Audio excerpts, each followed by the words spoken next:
fight your war. I'm gonna end it.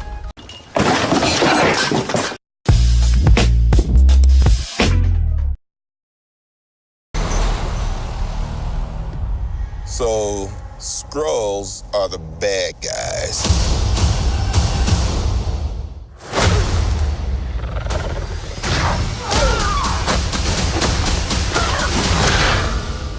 And you're a Kree, a race of noble warriors. Fuck you say to me, you little shit! Hello everybody and welcome back to Milkman Media. Today we're going to be taking a closer look at Captain Marvel and what I think of the movie. It was released a little over 2 weeks ago, and man, has it had some interesting press coverage. But for this review, I'm going to be ignoring all of that. I think there was a good deal of stuff that was good for the movie, and there was a good deal that wasn't. So without further ado, let's begin. Starting off with a good, I'll try my best to avoid some major spoilers for this review, but I can't say there won't be a few of the minor spoilers mixed in with this whole thing. So the good in this movie revolves mainly around the banter between the characters. I think the supporting cast of Samuel L. Jackson and everyone's favorite renamed cat did a great job supporting this film. Though the two were mainly used for comedic effect, they helped greatly with the overall feel of the film. The de-aging worked really well with Fury, though it still felt kinda weird to see him with hair in a Marvel film. I think a good deal of the jokes were well timed out, and they didn't overstay their welcome, thankfully. This film shines, or rather glows, brightest when we get to see the more mundane parts of the characters' lives. I never thought I'd get to see Nick Fury washing dishes. These more laid-back scenes of Fury allows for us to see a much more human side of the leader of S.H.I.E.L.D. for once.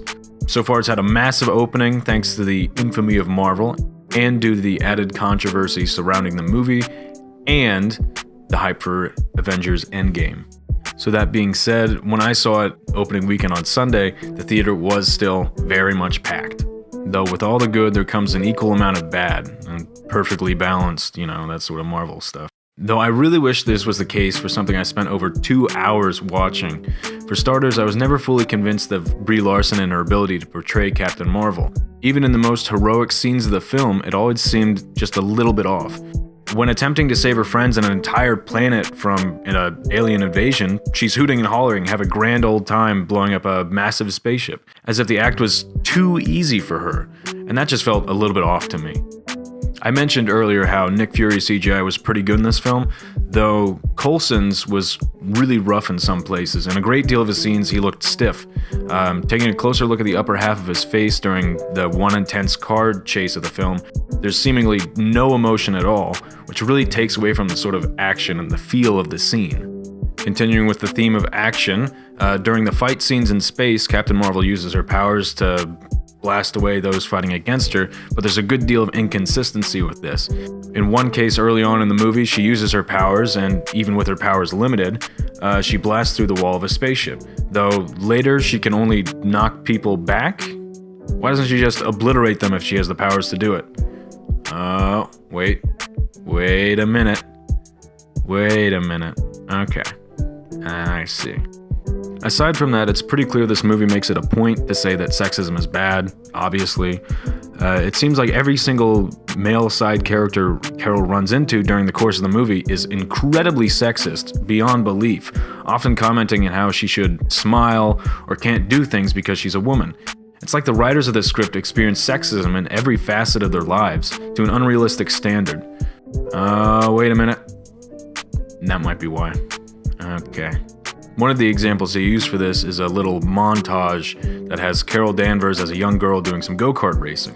One of the young boys racing with her tells her to slow down or else she'll crash. Ignoring the boy's advice, because she's an independent woman and she don't need no man, she crashes, destroying the go-kart and harming herself in the process. But later this is shown as a heroic moment because she got up from the crash without any help? Huh?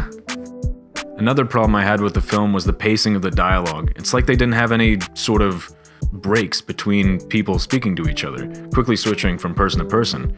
There's an element of acting in this film that seems to lack, and that being the pausing for dramatic effect. This typically happened on Carol's lines of dialogues being faster than needed to be with her responses, always seemingly responding a little bit too quickly, as if she didn't even need to think before responding. This film also seems to suffer from the problem that Superman runs into. With a character as powerful as Captain Marvel, it's hard to be on the edge of your seat during any fight scene. Even when it's against a large group, she'll win with typically not much trouble at all. Also, she can just breathe in space, but not breathe underwater. Though, you know, that could be the power restrictor or whatever. It just didn't quite make sense that all of a sudden you can just breathe in space. What was that? This movie also suffered from a more common problem for a lot of action movies, that being an extremely shaky camera during any action scenes. I think my 82-year-old grandfather could probably hold a camera more steady than these guys.